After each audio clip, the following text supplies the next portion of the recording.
立法院特别休会也三读通过电业法第49条条文，并定这电价费率审议会成员、专家学者和相关的民间团体代表袂当无到一半。另外 ，NCC 组织法委员限连任一届，所以呢，这届 NCC 委员任期到7月31，就还要重新提名。立法院的后一个会期呢，会行使 NCC 的人事动议权。 我们决议国家通讯传播委员会组织法第4条条文修正通过。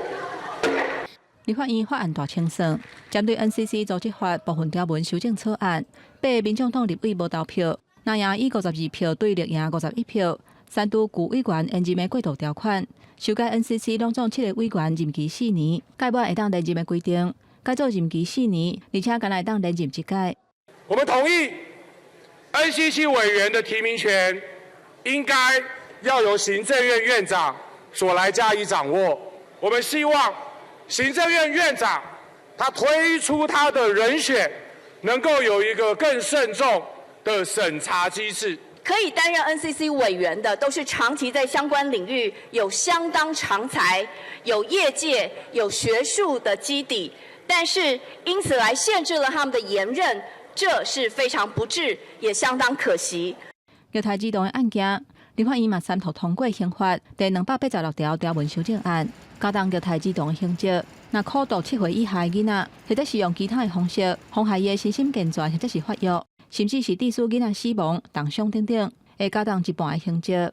希望通过了这样的草案之后，能够有遏阻的效果。 我们不要再看到下一个凯凯。如果未来还继续发生这样的状况，没有办法只用刑期加重1/2来威吓这一些恶徒的话，我相信未来在立法院，我们还会继续的来修法。